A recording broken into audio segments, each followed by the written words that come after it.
नमस्कार। आज की तारीख में कम से कम कुछ दिनों के लिए नीतीश जी मोदी से बड़े नेता हैं, जिसको मानने में कोई गुरेज नहीं होना चाहिए। जिस तरीके से भाजपा एक के बाद एक विरोधी राज्यों को चट कर रही थी, साम दाम दंड भेद सारे तरीके अख्तियार करके, और एक बड़ी निराशा का सही माहौल था।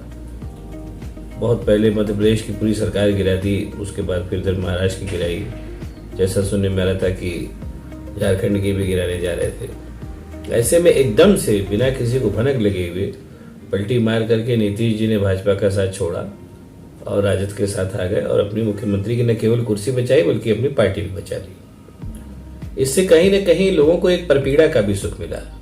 परपीड़ा का सुख मैं इसलिए कह रहा हूं कि जो लोग भाजपा की इस तरीके की सर्वग्राही नीतियों के खिलाफ थे लेकिन निराश थे, कुछ कर नहीं पा रहे थे, कर तो वो ये पूरा जो नीतीश कुमार ने जो खेल खेला, इसमें भी उन लोगों को कोई डायरेक्ट लेना देना नहीं था।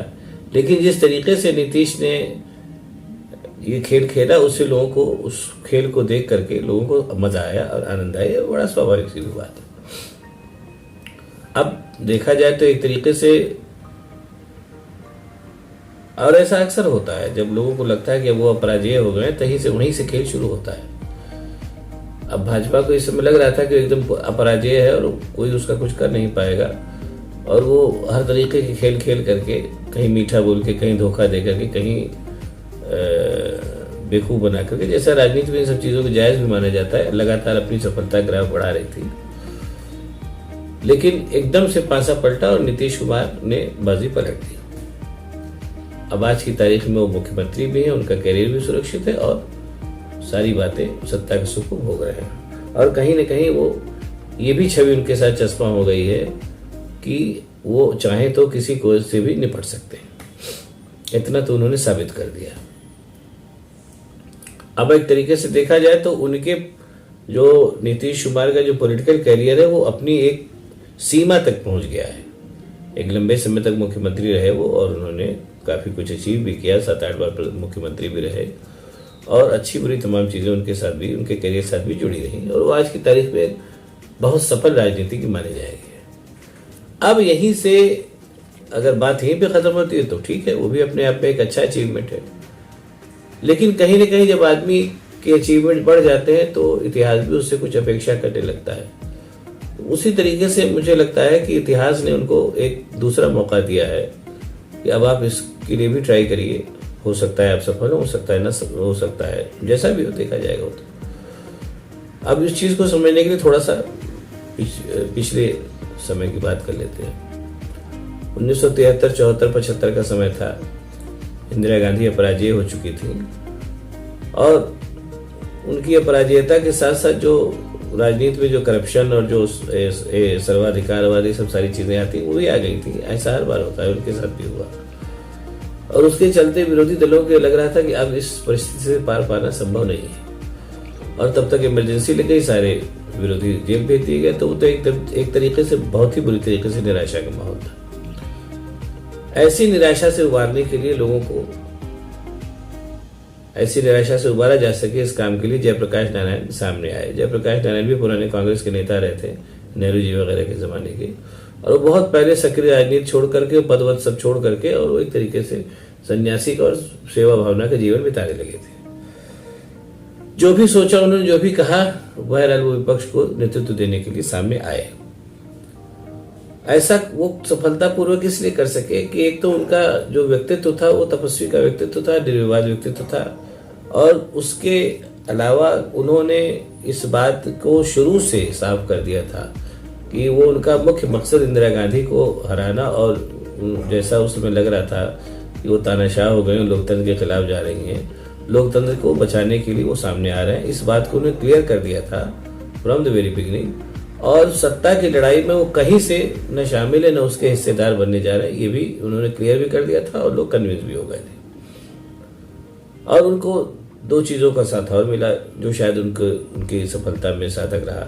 पहली चीज तो सारे विरोधी उनके पीछे लामबंद हो गए, और दूसरी चीज ये हुई कि उस समय का जो सबसे बड़ा संगठन था राष्ट्रीय स्वयंसेवक संघ, जो आज भी है, उसने भी अपनी सारी ताकत जयप्रकाश नारायण के पीछे लगा दी, क्योंकि इंदिरा गांधी राष्ट्रीय स्वयंसेवक संघ की साझा शत्रु थी।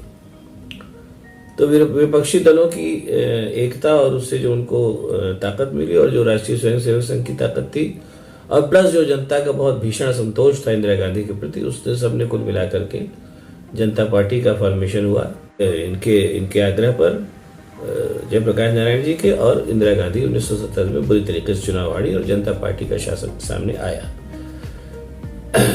और उसमें जैसे मैंने कहा कि ऐसा हो चुका, ऐसा हो सका इसलिए कि जनता कहीं न कहीं इस बात को लेकर के कन्विंस थी कि जयप्रकाश नारायण के इरादे देश के प्रति सद्भावनापूर्ण है, और उसमें उनके इरादों में कोई शक नहीं करना चाहिए।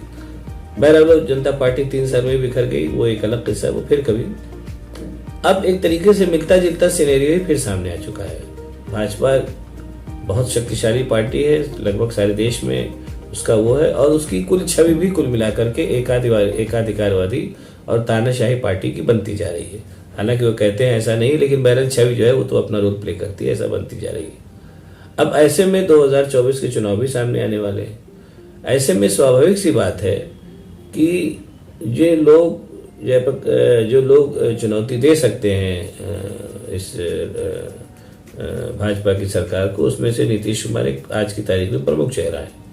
अब वो इस भाजपा को चुनौती देने की राष्ट्रीय स्तर पर जिम्मेदारी को उठाते हैं या नहीं, ये भविष्य बताएगा।